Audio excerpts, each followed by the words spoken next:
Ayuki pung mapan makai rom tare. Thauba mikap thorai. Pung yang nubada mapan makai taram le. Thaubana. Ihe pung sidi ayaw rene. Tabak jatpa thingkre dana. Lesna di hawalam lani. Phone amta tauge. Thaubana magi mobile du thirai. Adubu thangnaba mikupta gyan khangta tarai. Khangaude mitlu pirang ihau rei. Makhutna tarak liba mapi kharadu lethoklaga hawale. Bathroom da changduna brush tawre. Iru mai thajaraga fi sechenduna office kana ba thorai. Santina atomba nangi chakop salaga thanamabani chathokla chalo thabak to.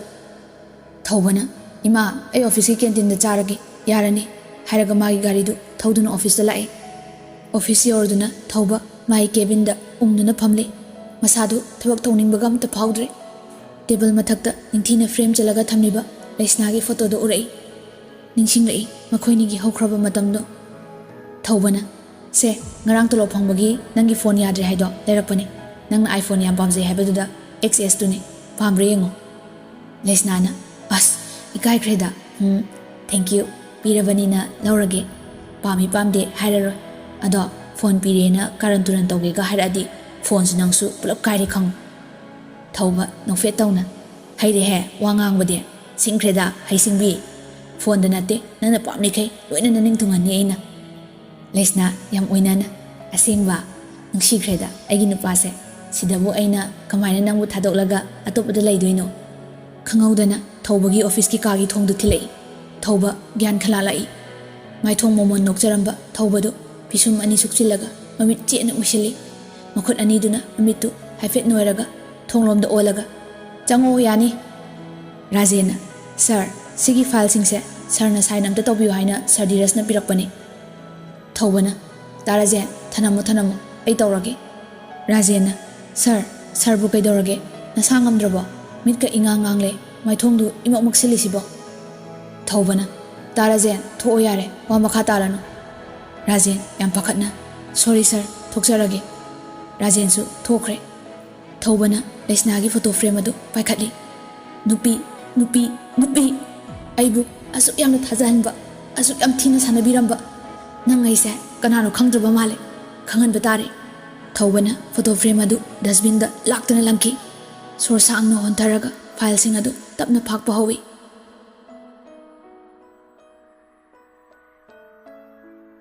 Somdana Lesna mayumda chatkani haiduna kanna loisali. Lesna kaisampata mandom chagi manakta leibani. Mayumdi Imphaldagi khara haithaba lam amadagini. Memsana hai Lesna nangbu yumda kumni haibadaine chatoribra.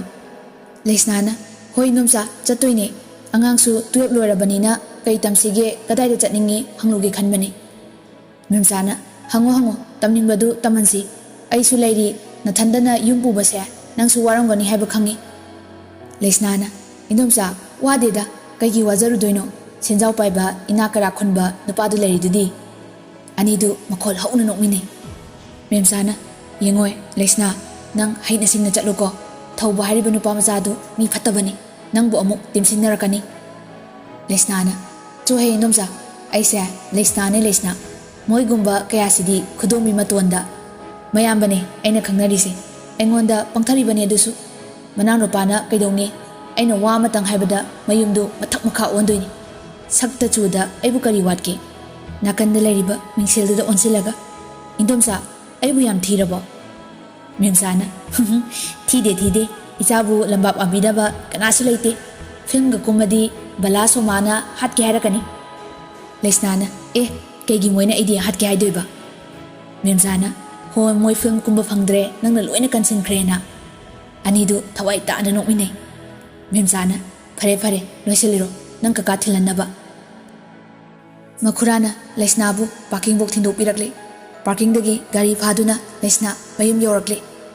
Miyamana ichala edana mai oki gengai ko. Hai ningthem na chela charuga makhe kadu purao. Ningthemna hoima purage. Ningthemna charu kharaga maiga thaduna Lesna bu mai oklaga changlai. Lesna na ima akhoi chedi. Miyamana phamung da leirangani amuk anabu haudana leire. Nangondaga imana haidrabani pakhat kini haina. Lesna na as ima sima adugumbadudi losilaga nacha se hatoge hairo kaino khangde mi hidaka chang naina pijadrabo ima. Memana Pijay imane chang yam naina pijay doctor na hari dudi wakhal nungai tradi adum horkani amuk phakini na ima sune phangliba pension kharasina magi dak su leiriba imungi makuk mata su honari bani ne wai ne he nangon da haibasu ima ngamde nangna nokpa sigi phegak phaina puri bani na Lesnana yare kaisu khaluranu aisu kuiraroi luhong ladongni ima me mana nang masu hauraba wari ngaisda krai de pisana hongdorige napadu da leijaramadi phaba Lesnana ima abungdo amuk pala anu kauthopa tamli bani aisu kaidobagi ima wahandoino nayano pade achamu paisa khai longni imana sigi dinghalo mema yam ngakna hey tawnu kona imphal da leibadagi yam ngamlamene masidia Lesnana ho tu sona hingba yadre hojikti angamba set setana chaba matamni nachano pi ahanse yengo yam sonjabido hojikti kai sare memana yengoi machinse masibu ai icha Lesna duni ko Lesna machi kar janglai langlena now nang lai ro phamo iche se wari ma ige tawrong bani Lesnana karino nangna nasamga iten ge gakhalamiduna nangama wari idana leiro ko kai bu haiduno khangde haira su logde gyan tan leina ba haire yade aduna ne ain infal da leitho ise noi myam se yining drena ningthemi khalaga lai bani isu langlena as yam langano kokse wakal thoktre nupa amaga nupi amaga yam nuksina bai wari ni iduise Lesnana ho ihoro nang wari do Facebook da ai hapige ngang duna Lesna do machi ka dagi thokre aduga ningthemi manakta amuk lai Lesnana mungo nang makhasi general line adum tamthake haibra natraga professional course ama changge haibro ningthemna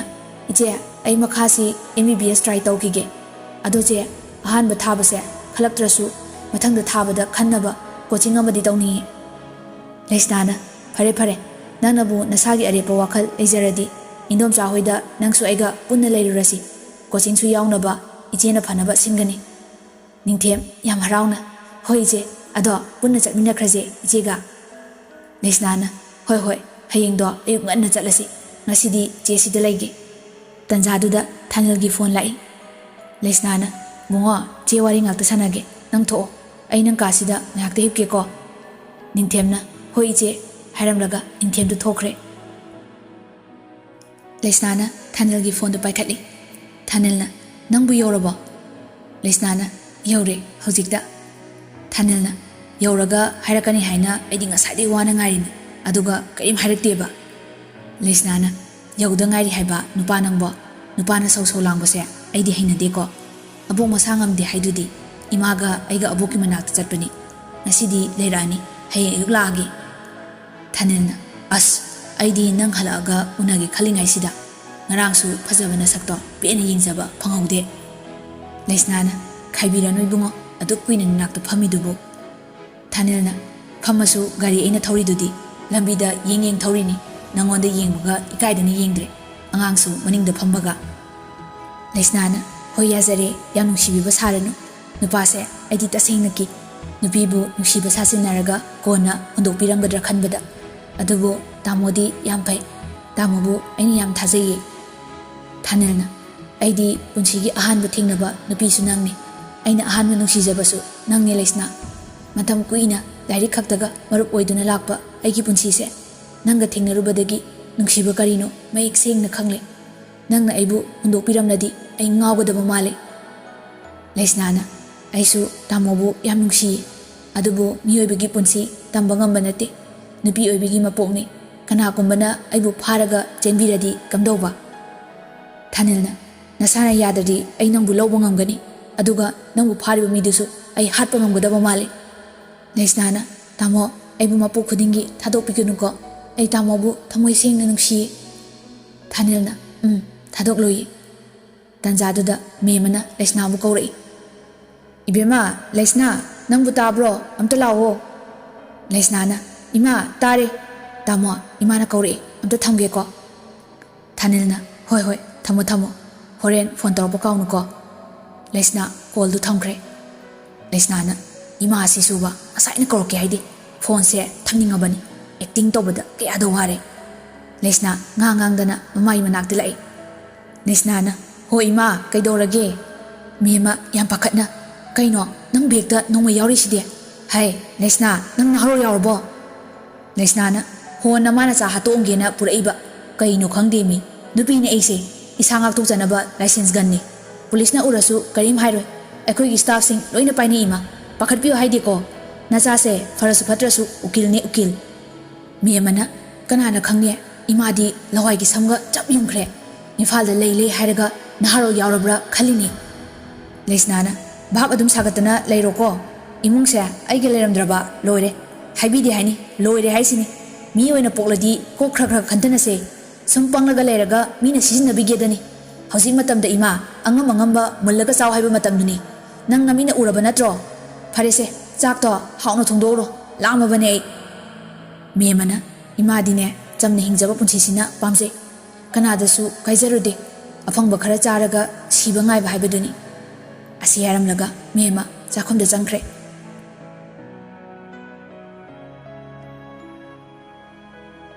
Somda thawbagi office da lunch break matamni.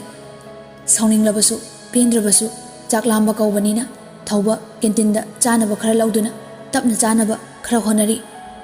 Nakandagi Surasna, aham, kaidore bhai, nasaidagi nasado inunungaitana ui. Thabak chinbagi aisu changpa ngamdre. Haujikta nang thirapani kaidobo yawgi hangena. Thawba haifet Surasda yengi. Khangaude mapi amani chenthari. Wadi ngangba ngamdre. Suras hawatuna thawbagi lengjumda makut nama thamlaga tapna hairi. Kaidore nang bhai, sengna hayo. Thawba Suraski makutu kanna paislai. Kanna haibadi ngamda mi takhini khanna kapli hairi. Bhai, ai yamna ware. Surasna haifet mi yenglaga thawbabu chingkhatli. Aduga makut samduna mai kada purai. Aduga thongdu lonsili. Thawbabu chokri amada phamalle. Aduga Surasu magi mamangda chokri ama thaduna phami. Surasna, kaino nang angang masadongna kapise. Ha, mina uraga karini khandorige. Sarse kapena hainange hairo. Ngarangda anniversary ni haina chatni hairamdai. Lesna kaidorage. Aingonda mayek singnam ta khangalo. Nangna adumna tawba ayamukta udri. Asuk kuina khoi thabak tawminarapasida. Thawbana, aisu mangla taibangla khangdre bai. Ai mit pangna manglaknare. Nangsu khangliduni. Aine Lesnabu kayam nungsi haibu bai. Ai nangona natana aigi wari kanadu share tawdobani. Ngarangi thawdo pomba Thawbana Surasda lirammi. Thawbana, sidabu aine nungaina leiba ngamgadra maro. Surasu nungaitana. As masu henmandra. Ataida sunataba nangi nayama maktada. Madi hana khangamoine. Hausiti kai sare. Amutang unaraga jamthokno bai. Yam henjina nganglubasu yaroi. Nayambana lana mukhankini. Luri nangi kesi itaw. Adubu nui nayambadusu madunupidu koheningde. Taptai ke kepi khrani. Hausikan nupise yam ngameko. Masak asengba udrasu yamna chamba yamna phamba malu reidi. Adugadi maha oktabi gold digger nine. Farese nangsu hena khanjiluranu bai. Nasa soknabani. Nupibu mathandaro. Thawbana, bai, ai yam pendi. Aibu apangbani khanna mana chahi amase asuk laina sanarambasidi. Ai khanjiluraga ithatta siningba baw phore. Ai hausi phau thajadi. Mana tawrise karino haiba. Khanaba saunaba karisu leiti. Harau unaramdai phauba wari sanaramine bai. Wahai amata hairaga thina chairambo oradi maichakse asi yoramlo. Ai mi hatpa ngamgadaba male bai. Surasna Thawbabu themjinbirami.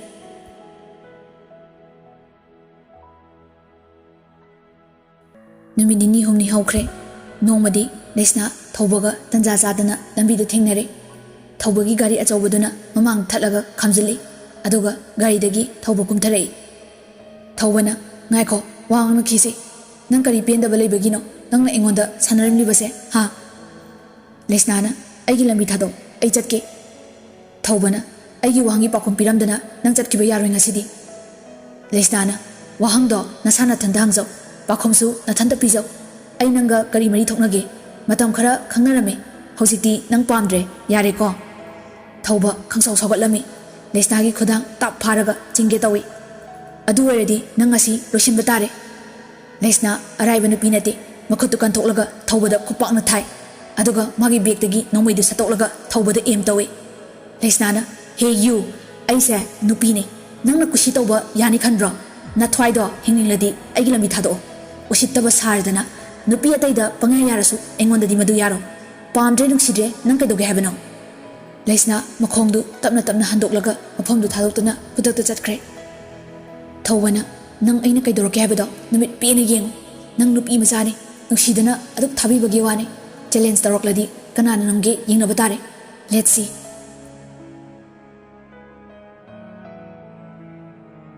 ꯅꯨꯃꯤꯗꯥꯡꯒꯤ ꯄꯨꯡ 6 ꯇꯥꯔꯦ ꯂꯩꯁꯅꯥ ꯀꯞꯂꯒ ꯊꯥꯅꯤꯜꯗ phone ꯇꯧꯔꯛꯏ ꯊꯥꯅꯤꯜꯅ ꯀꯩꯗꯧꯔꯒꯦ ꯕꯦꯝ ꯅꯪꯅ ꯀꯞꯄꯤꯗꯣ ꯁꯦ ꯇꯥꯃꯣꯗ ꯍꯥꯏꯌꯣ ꯀꯅꯥꯅ ꯀꯔꯤ ꯍꯥꯏꯔꯛꯑꯒꯦ ꯂꯩꯁꯅꯥ ꯀꯞꯂꯒ ꯇꯥꯃꯣ ꯑꯩ ꯌꯥꯝ ꯀꯤꯔꯦ ꯍꯧꯖꯤꯛꯀꯥꯟꯒꯤ ꯅꯨꯄꯥꯁꯤꯡꯁꯦ ꯅꯨꯄꯤ ꯑꯩꯈꯣꯏꯕꯨ ꯀꯩꯁꯨ ꯂꯩꯇꯅ ꯈꯜꯂꯦ ꯉꯁꯤꯁꯨ ꯑꯩꯅ ꯂꯝꯕꯤꯗ ꯆꯠꯂꯤꯉꯩ ꯅꯨꯄꯥ ꯑꯃꯅ ꯑꯩꯕꯨ ꯐꯥꯒꯦ ꯇꯧꯏ ꯃꯥꯒꯤ ꯒꯥꯔꯤꯗ ꯆꯤꯡꯁꯤꯟꯅꯕ ꯍꯣꯠꯅꯩꯌꯦ ꯊꯥꯅꯤꯜꯅ ꯍꯥ ꯀꯔꯤ ꯀꯅꯥꯅꯣ ꯑꯩꯉꯣꯟꯗ ꯃꯁꯛ ꯃꯃꯤꯡ ꯍꯥꯏꯔꯛꯑꯣ ꯑꯩ ꯂꯩꯔꯤꯉꯩꯗ ꯅꯪꯒꯤ ꯅꯇꯨ ꯅꯥꯝꯃ ꯁꯣꯛꯄ ꯌꯥꯔꯣꯏ ꯑꯩꯁꯦ ꯀꯅꯥꯅꯣꯗꯣ ꯃꯁꯛ ꯈꯪꯍꯟꯒꯦ ꯑꯩꯒꯤ ꯅꯨꯄꯤꯗ ꯃꯤꯠꯌꯦꯡ ꯀꯥꯔꯛꯇꯂꯛꯏꯕ ꯅꯨꯄꯥꯗꯣ ꯃꯈꯣꯡ ꯊꯨꯗꯦꯛꯀꯦꯅꯦ ꯂꯩꯁꯅꯥꯅ ꯑꯩꯁꯨ ꯀꯅꯥꯅꯣ ꯀꯔꯤꯅꯣꯗꯣ ꯈꯪꯗꯦ ꯇꯥꯃꯣ ꯑꯩꯉꯣꯟꯗ ꯇꯥꯟꯅꯔꯛꯄ ꯀꯨꯏꯔꯕꯅꯤ ꯑꯩꯅ ꯌꯥꯕꯤꯗꯕꯅꯤ ꯅꯣꯡꯃꯗꯤ ꯁꯣꯏꯗꯅ ꯃꯇꯥꯡ ꯆꯥꯕꯗ ꯇꯥꯃꯣꯗ ꯍꯥꯏꯒꯦ ꯑꯗꯨꯕꯨ ꯇꯥꯃꯣꯅ ꯃꯥꯒ ꯂꯝꯕꯥ ꯄꯥꯕ ꯉꯝꯒꯅꯤ ꯍꯥꯏꯕꯗꯤ ꯑꯩ ꯊꯥꯖꯗꯦ ꯑꯩꯅ ꯃꯔꯝ ꯑꯣꯏꯔꯒ ꯇꯥꯃꯣꯒꯤ ꯄꯨꯟꯁꯤꯕꯨ ꯗꯁꯥ ꯇꯥꯍꯟꯕ ꯄꯥꯝꯗꯤꯌꯦ ꯊꯥꯅꯤꯜꯅ ꯀꯞꯀꯅꯣ ꯕꯦꯝ ꯅꯪꯅ ꯀꯞꯄꯗꯣ ꯇꯥꯃꯣ ꯇꯥꯕ ꯋꯥꯏ ꯅꯪꯒꯤꯗꯃꯛꯇ ꯑꯩ ꯂꯩꯔꯤꯁꯤꯗꯤ ꯑꯩꯅ ꯐꯅꯕ ꯁꯤꯟꯒꯅꯤ ꯇꯥꯃꯣꯁꯨ ꯍꯧꯖꯤꯛꯇꯤ PhD ꯂꯣꯏꯔꯦꯗꯅ MUꯗ ꯖꯣꯏꯟ ꯇꯧꯅꯕ ꯉꯥꯏꯔꯒ ꯂꯩꯔꯕꯅꯤ ꯊꯥ ꯑꯃꯅꯤꯁꯤ ꯂꯩꯔꯒ ꯑꯩꯈꯣꯏꯅꯤ ꯂꯨꯍꯣꯡꯅꯕ ꯇꯧꯔꯁꯤ ꯑꯗꯨꯗꯤ ꯄꯨꯝꯅꯃꯛ ꯂꯥꯏꯅ ꯁꯣꯜꯕ ꯇꯧꯕ ꯌꯥꯔꯦꯗꯅ ꯂꯩꯁꯅꯥꯅ ꯑꯗꯨꯗ ꯇꯥꯃꯣ ꯑꯩꯗꯤ ꯂꯥꯏꯔꯕꯤꯅꯤ ꯊꯕꯛ ꯃꯆꯥ ꯑꯃ ꯇꯧꯔꯤꯁꯤꯅ ꯏꯃꯨꯡ ꯄꯨꯂꯞ ꯄꯨꯔꯤꯕꯅꯤ ꯂꯨꯍꯣꯡꯅꯕ ꯄꯩꯁꯥꯁꯨ ꯂꯩꯖꯗꯦ ꯈꯜꯂꯨꯔꯒ ꯑꯩ ꯌꯨꯝ ꯄꯥꯟꯕ ꯀꯤꯔꯕꯅꯤ ꯊꯥꯅꯤꯜꯅ ꯃꯗꯨꯒꯤꯗꯃꯛꯇ ꯅꯪ ꯃꯊꯥ ꯁꯥꯕꯤꯌꯣ ꯍꯥꯏꯗꯦ ꯐꯔꯕꯁꯨ ꯐꯠꯇ꯭ꯔꯕꯁꯨ ꯑꯩꯁꯦ ꯁꯦꯟꯖꯥꯎ ꯄꯥꯏꯕ ꯔꯥꯝꯙꯣꯟꯒꯤ ꯃꯆꯥꯅꯨꯄꯥ ꯑꯍꯟꯅꯤ ꯅꯪꯒꯤ ꯇꯥꯃꯣꯅ ꯅꯪꯕꯨ ꯀꯩꯁꯨ ꯋꯥꯍꯜꯂꯣꯏ ꯑꯩꯅ ꯂꯣꯏꯅꯃꯛ ꯄꯨꯊꯣꯛꯀꯅꯤꯌꯦ ꯂꯩꯁꯅꯥꯅ ꯇꯥꯃꯣ ꯑꯩ ꯀꯔꯤ ꯍꯥꯏꯒꯗꯕꯅꯣ ꯈꯪꯗꯦ ꯇꯥꯃꯣꯁꯦ ꯑꯩꯒꯤꯗꯤ ꯏꯁꯣꯔꯅ ꯊꯥꯕꯤꯔꯛꯄꯒ ꯆꯞ ꯃꯥꯟꯅꯩꯌꯦ ꯊꯥꯅꯤꯜꯅ ꯅꯁꯥꯗꯣ ꯌꯥꯝ ꯈꯟꯖꯤꯟꯒꯅꯨ ꯑꯣꯇꯣꯗ ꯊꯕꯛ ꯆꯠꯄ ꯌꯥꯔꯔꯣꯏ ꯅꯪ ꯅꯊꯟꯗ ꯊꯥꯗꯣꯛꯄ ꯌꯥꯗ꯭ꯔꯦ ꯑꯩꯅ ꯂꯧꯕꯁꯨ ꯊꯤꯟꯕꯁꯨ ꯇꯧꯕ ꯇꯥꯔꯦ ꯂꯩꯁꯅꯥꯅ ꯌꯥꯅꯤꯗ ꯇꯥꯃꯣ ꯑꯩ ꯑꯣꯇꯣꯗ ꯑꯗꯨꯝ ꯆꯠꯆꯒꯦ ꯊꯥꯅꯤꯜꯅ ꯌꯥꯔꯣꯏ ꯉꯁꯤ ꯊꯣꯛꯏꯕ ꯊꯧꯗꯣꯛꯇꯣ ꯑꯅꯤꯔꯛ ꯍꯟꯅ ꯅꯪꯉꯣꯟꯗ ꯊꯣꯛꯍꯟꯕ ꯄꯥꯝꯗꯦ ꯑꯩꯅ ꯍꯥꯏꯁꯦ ꯅꯪ ꯑꯩꯒꯤ ꯐꯅꯕꯅꯤ ꯌꯥꯗꯕ ꯌꯥꯔꯣꯏꯀꯣ ꯂꯩꯁꯅꯥꯅ ꯐꯔꯦ ꯇꯥꯃꯣꯅ ꯍꯥꯏꯕ ꯑꯩ ꯌꯥꯔꯒꯦ ꯊꯥꯅꯤꯜꯅ ꯐꯔꯦ ꯉꯥꯏꯍꯥꯛ ꯄꯣꯊꯥꯔꯣ ꯍꯣꯔꯦꯟ ꯆꯥꯛ ꯆꯥꯕ ꯂꯣꯏꯔꯀꯥꯟꯗ ꯐꯣꯟ ꯇꯧꯔꯛꯑꯣꯀꯣ ꯂꯩꯁꯅꯥꯅ ꯍꯣꯏ ꯇꯥꯃꯣ ꯐꯣꯟꯗꯨ ꯊꯝꯅꯈ꯭ꯔꯦ ꯂꯩꯁꯅꯥ ꯃꯄꯤꯗꯨ ꯇꯩꯊꯣꯛꯏ ꯄꯤꯒꯁꯦ ꯀꯥꯏꯗꯩꯅꯣ ꯍꯦꯛꯇ ꯇꯥꯔꯛꯏ ꯄꯥꯝꯃꯨꯈ꯭ꯔꯦꯗ ꯊꯧꯕ ꯅꯪꯕꯨꯗꯤ ꯅꯌꯥꯝꯕ ꯊꯥꯅꯤꯜꯅ ꯀꯩꯗꯧꯍꯟꯒꯦ ꯍꯥꯏꯕꯗꯣ ꯅꯃꯤꯠ ꯄꯦꯅ ꯌꯦꯡꯉꯣ ꯑꯩꯉꯣꯟꯗꯒ ꯁꯤꯡꯅꯕ ꯁꯥꯔꯗꯅ ꯅꯌꯨꯝꯗ ꯂꯥꯛꯑꯒ ꯅꯕꯦꯝꯃ ꯑꯩꯅ ꯅꯇꯩꯃ ꯑꯣꯏꯗꯣꯔꯤꯕꯅꯤ ꯄꯩꯁꯥ ꯄꯥꯏꯕꯗ ꯃꯃꯤꯡ ꯆꯠꯂꯤꯕ ꯔꯥꯝꯙꯣꯟꯒꯤ ꯄ꯭ꯔꯣꯄꯔꯇꯤ ꯑꯩꯒꯤ ꯃꯤꯡꯗ ꯄꯨꯂꯞ ꯈꯪꯉꯦꯗꯅ